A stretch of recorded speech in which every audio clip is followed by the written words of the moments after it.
오늘 말씀의 제목은 당신이 바로 그 사람이라고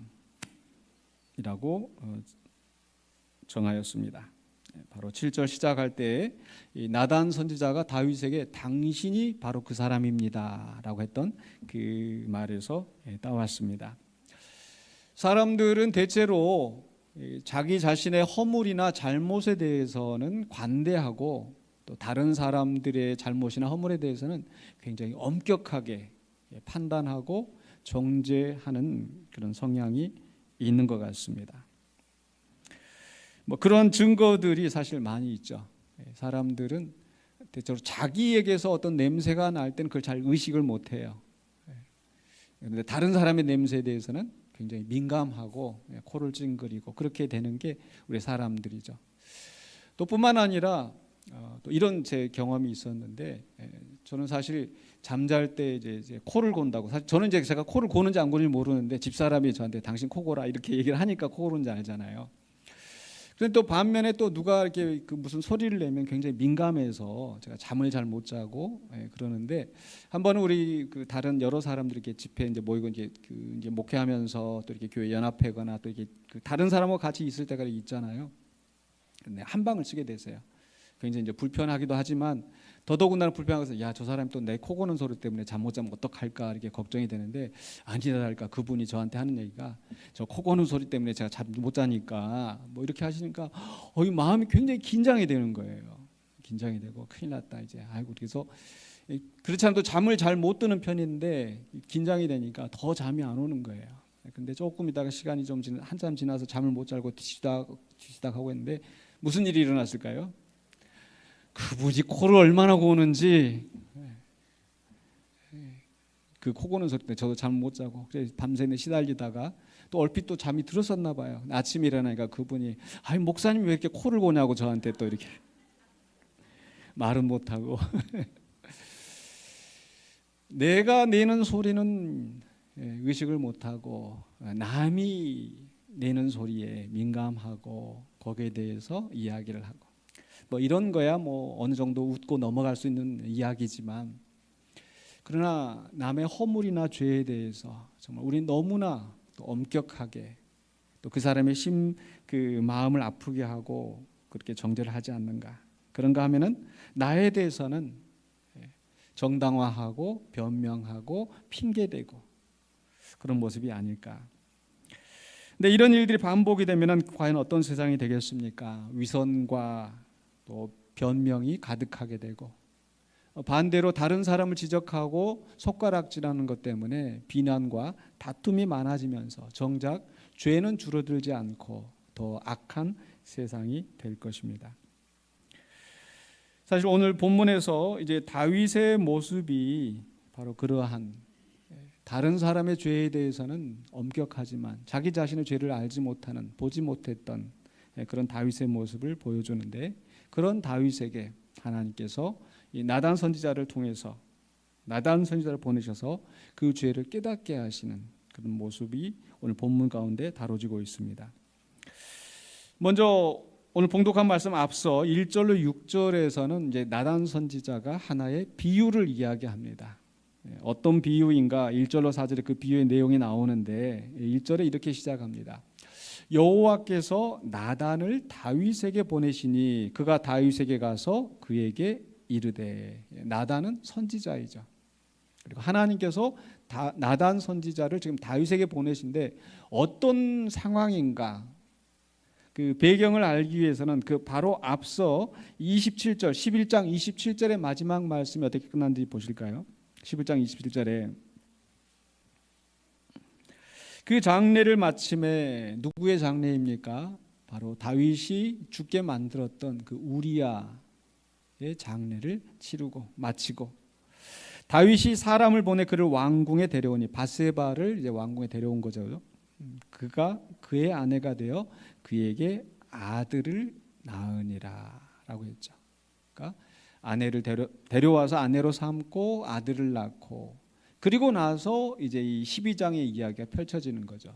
그러니까 이 11장의 상황과 다윗이 바세바를 범하고 우리아를 죽게 하는 이 상황과, 그리고 이제 12장에서 나단 선지자가 올 때까지는 시간적인 차이가 있죠. 어느 정도 적어도 약 1년 가까이 1년 이상의 아들을 낳았으니까 그런 차이가 있는 거죠. 그렇다면 성경에 기록되어 있지 않지만 그 지난 1년 동안에 무슨 일이 있었을까? 성경은 아무것도 기록하고 있지 않는데 어쩌면 다윗은 뭐 아무 일도 없었던 듯이 자기의 그 추악한 죄는 감추어두고 드러나지 않은 상태에서 왕으로서 그 자리에서 여전히 통치하고 있었을 것입니다. 그동안에 다윗에게 어떤 일말의 죄의식이라도 있었을까? 없었을 수도 있습니다. 왕이니까 이 정도는 내가 누릴 수 있겠지 라고 생각하면서 살았을지도 모르겠습니다. 모든 것이 평화롭고 순탄했고 그러나 실상은 11장 27절에서 하나님께서 다윗이 행한 것을 악하게 보셨는데 하나님께서 다윗에 대해서 근심하시고 다윗은 정작 자신의 죄는 묻어두고 살았기 때문에 어쩌면 하나님과 단절된 채로 그렇게 살고 있지 않았었을까. 바로 그런 상황에서 하나님께서 나단 선지자를 다윗에게 보내신 겁니다. 그리고 이 나단 선지자를 통하여서 이제 비유가 이야기되어지는데 어떤 비유입니까? 1절 하반부에서부터 3절까지 보면은 한 성읍에 두 사람이 있는데 한 사람은 부하고 한 사람은 가난하니 그 부한 사람은 양과 소가 심히 많으나 가난한 사람은 아무것도 없고 자기가 사서 기르는 작은 암양 새끼 한 마리뿐이라. 지금 우리는 11장의 사건을 알고 있기 때문에 이 부자와 가난한 사람이 누구를 빗대어서 하는 이야기인지 알고 있죠. 부자는 바로 다윗입니다. 6명의 아내를 두고 있고 여러 아들을 두고 있고 또 그 이상의 그런 여인들을 거느린 부유한 자이지만 그러나 가난한 사람은 바로 우리야, 바세바 아내 한 사람밖에 없는 그 우리야라는 거죠. 계속해서 3절 하반부에 그 암양 새끼는 그와 그의 자식과 함께 자라며 그가 먹는 것을 먹으며 그의 잔으로 마시며 그의 품에 누움으로 그에게는 딸처럼 되었거늘. 하나밖에 없는 우리아의 아내 바세바가 우리아에게 얼마나 또 소중한 존재인지, 다윗에게는 그저 여러 여인들 중에 한 명일지 모르겠지만 그러나 그 암양 새끼라고 표현된 이 여인은 우리아에게는 정말 소중한 그런 존재였다라는 거죠.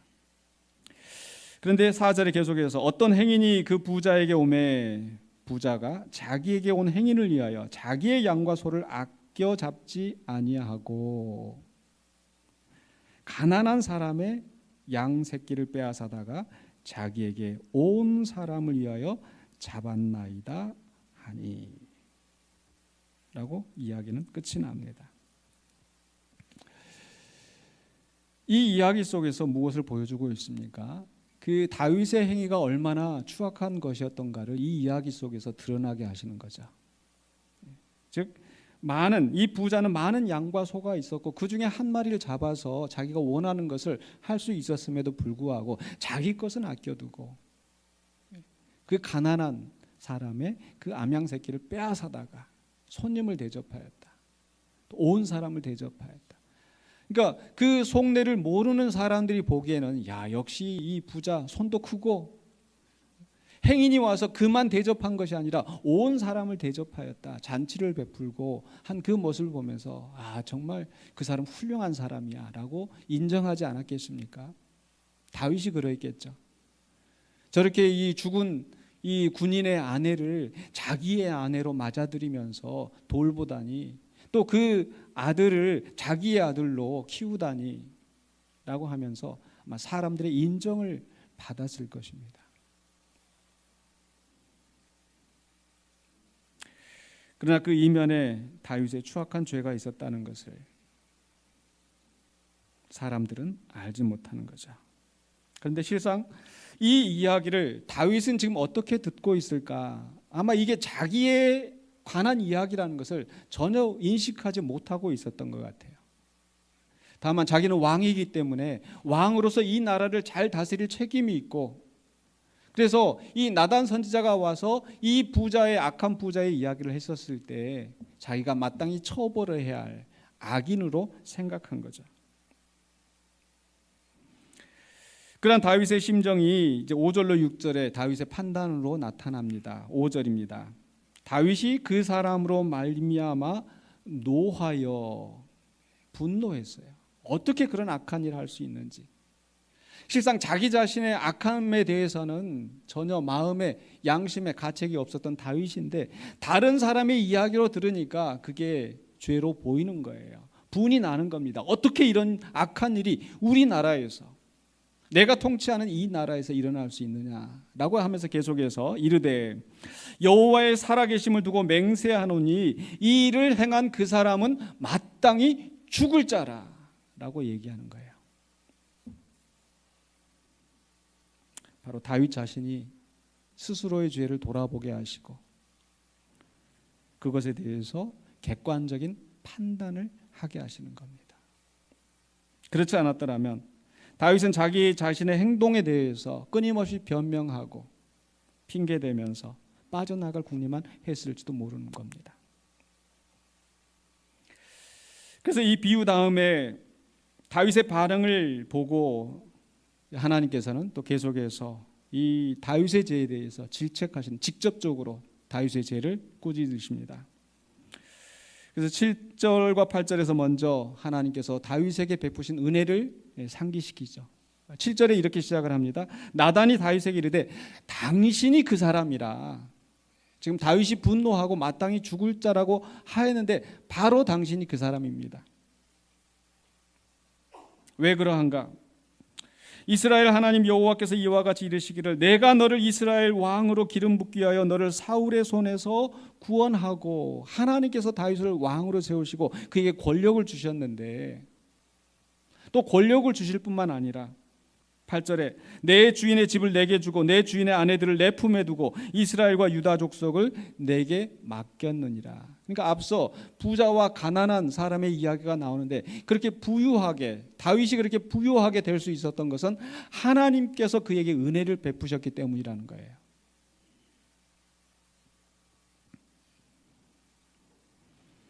(8절) 하반부에 계속해서 만일 그것이 부족하였을 것 같으면 내가 내게 이것 저것을 더 주었으리라.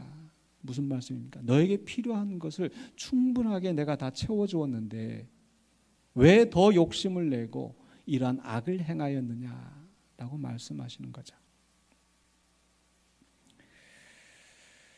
계속해서 9절에 가면은 이렇게 다윗이 범한 죄가 얼마나 위중한 것인지 그 심각성이 나타나고 있습니다.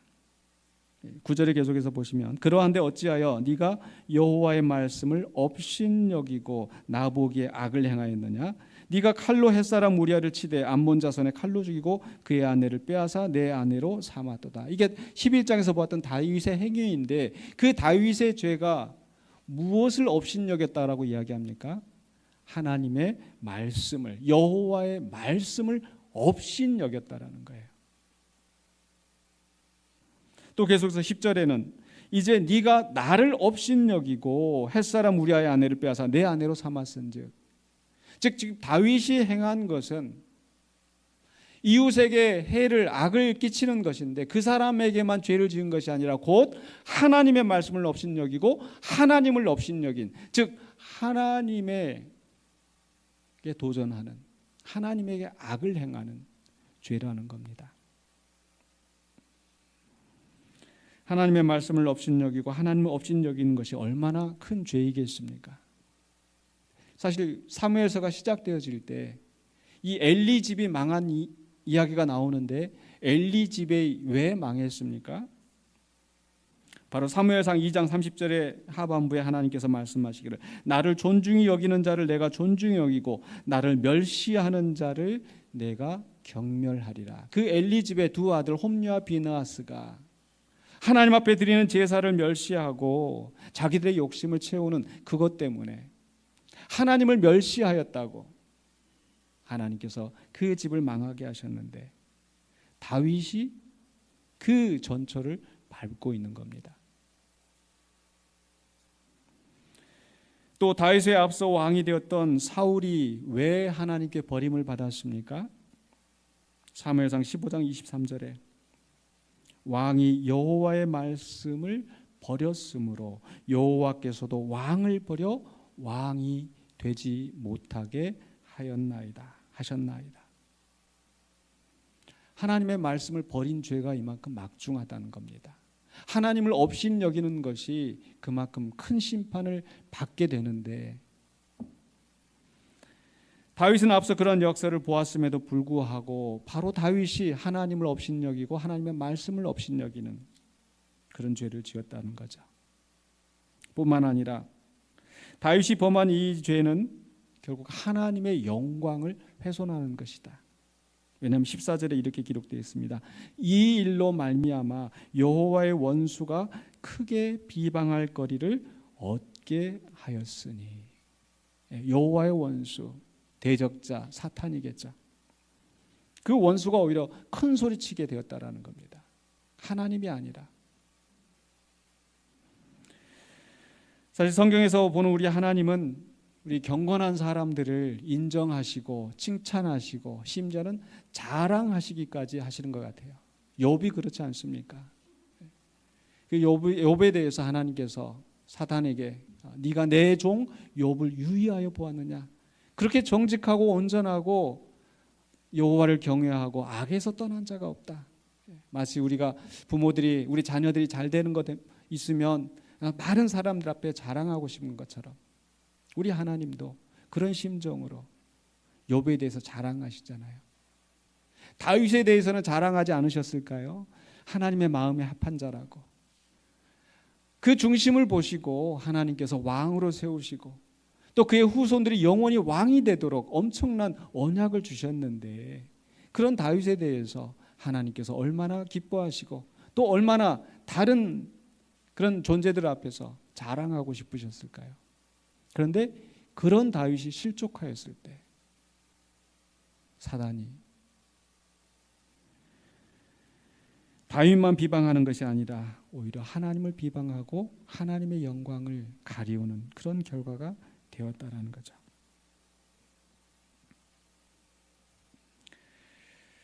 그래서 다윗의 죄는 단지 이웃에게 악을 행한 죄에서 그치는 것이 아니라 하나님께 대한 하나님의 영광을 훼손하는 범죄였다라는 것을 성경은 말씀하고 있습니다. 그렇게 다윗의 죄는 막중한 것이기 때문에 이제 다윗의 죄가 드러난 이 상황에서 다윗 스스로도 마땅히 죽을 자라고 인정한 이 상황에서 10절로 12절에서는 바로 하나님의 평결이 선고되어집니다. 10절 다시 보시면, 이제 내가 나를 업신여기고 햇사람 우리아의 아내를 빼앗아 네 아내로 삼았은즉 칼이 내 집에서 영원토록 떠나지 아니하리라. 얼마나 무서운 말씀입니까? 앞서 사무엘하 7장에서는 다윗의 후손들이 영원히 왕이 되겠다고, 하나님 앞에 영원히 그 왕권이 유지될 것을 말씀하셨는데 이제 그 집에 칼이 떠나지 않겠다. 계속해서 11절에서는 너와 내 집에 재앙을 일으키겠다.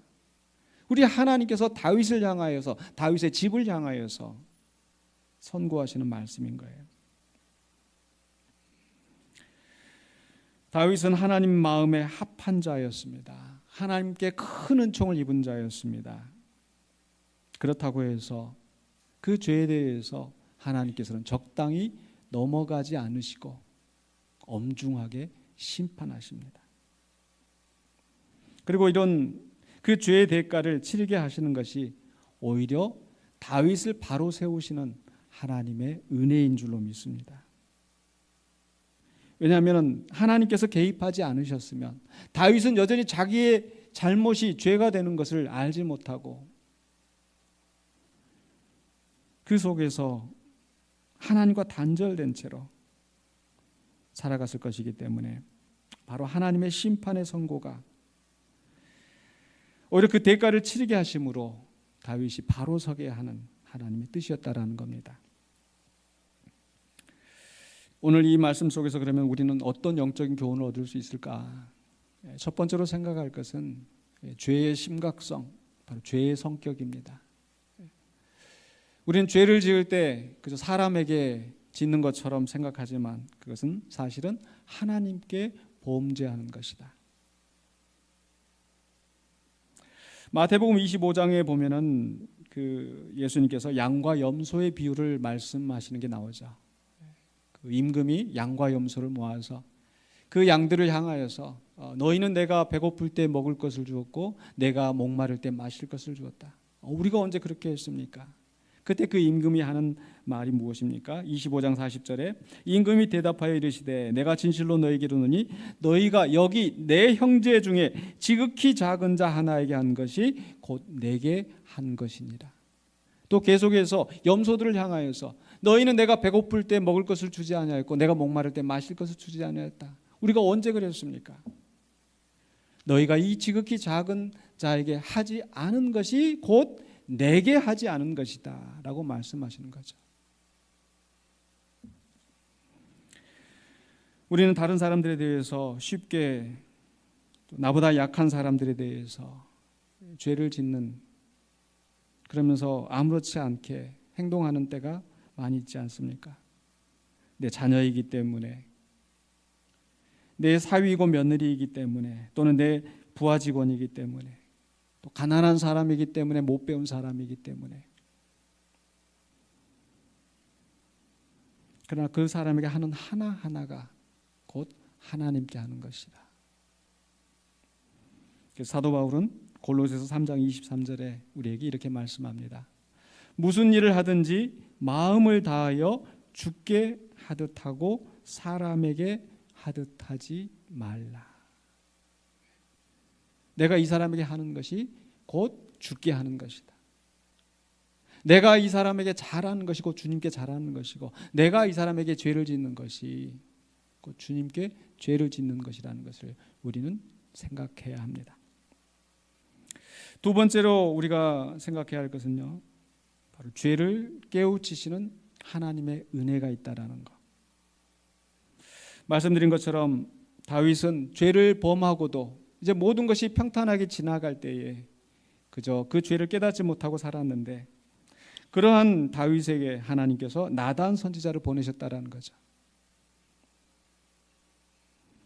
하나님께서 먼저 손을 내밀어 주시는 겁니다. 사실 이스라엘이 끊임없이 하나님 앞에 범죄하였을 때 우리 하나님께서는 선지자들을 계속 보내셔서 포기하지 아니하시고 그들에게 회개를 권고하셨죠.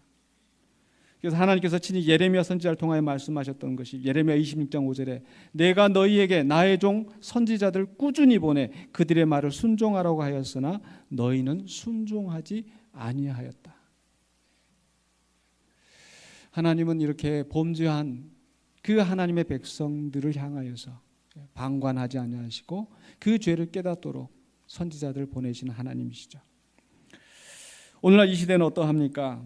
오늘날 이 시대에는 하나님께서 선지자를 보내지 아니하십니다. 그런데 기록된 말씀을 통해 또 우리의 양심을 통해서 또 우리 안에 거하시는 성령님을 통하여서 우리의 죄를 깨닫게 하시는 줄로 믿습니다. 이것은 예수님께서 우리에게 약속하셨던 말씀이기도 하고요.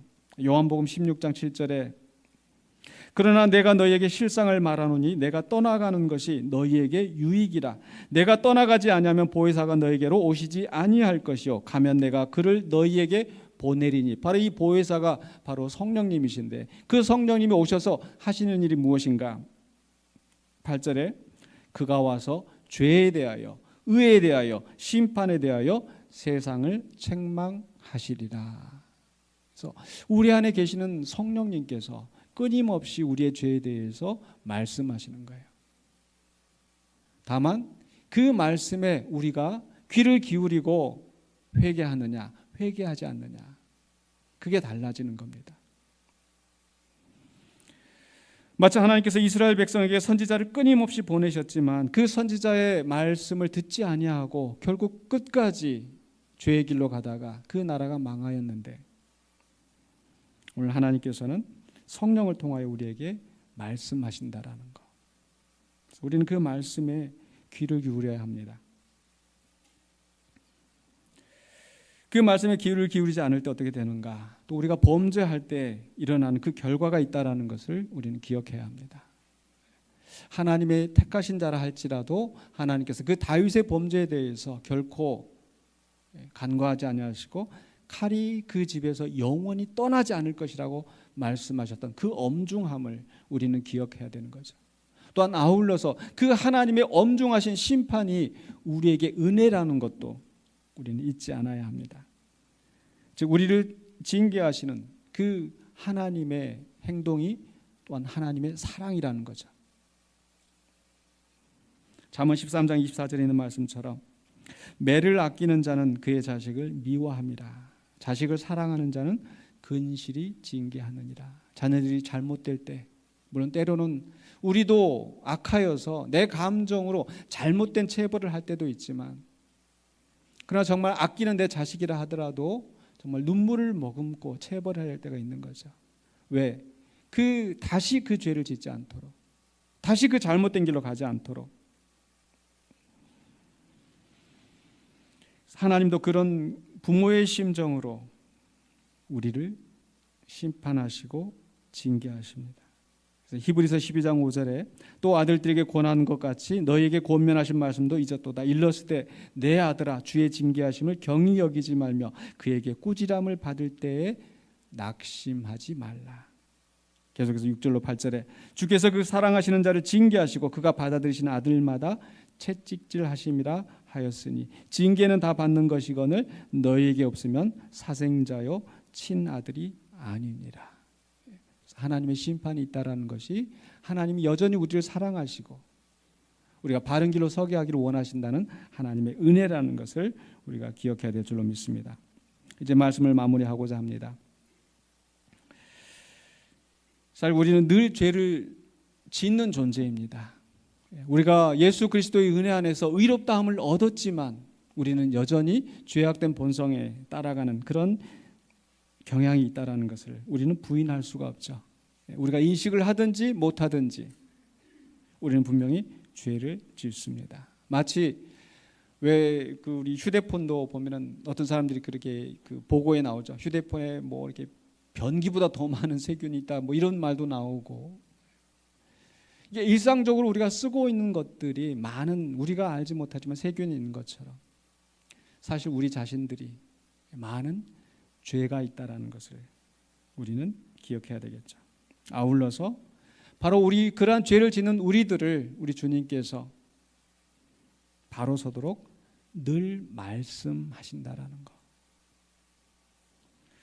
일반 계시를 통하여서 우리의 양심을 통하여서 또 특별 계시 기록된 말씀과 우리에게 주신 성령을 통하여서 끊임없이 말씀하시는데 우리는 그 말씀에 귀를 기울여야 될 줄로 믿습니다. 그리고 그 말씀이 다른 사람들을 판단하고 평가하는 잣대가 되는 것이 아니라 우리 자신을 그 말씀에 비추어 보는 그런 우리가 되어야 될 줄로 믿습니다. 다른 사람을 계속해서 비판하고 정죄하고 하다가 보면 정작 자기 자신의 죄를 보지 못하는 거예요. 예수님 당시에 바리새인들이 그러지 않았습니까? 이 사람들은 우리는 저 죄인들과 다르다. 저 사람 이런 죄가 있고 저 사람 이런 죄가 있고, 그러나 정말 자기 자신은 회칠한 무덤과 같이 그 속에서 썩어져 가는 것들을 보지 못하는 그러한 사람들, 남의 죄에 대해서 민감하고 정죄하고, 그런 사람들 향해서 우리 예수님께서 뭐라고 말씀하십니까? 누가복음 6장 42절에 너는 내 눈 속에 있는 들보를 보지 못하면서 어찌하여 형제에게 말하기를 형제여 나로 내 눈 속에 있는 티를 빼게 하라 할 수 있느냐. 외식하는 자여 먼저 내 눈 속에서 들보를 빼라.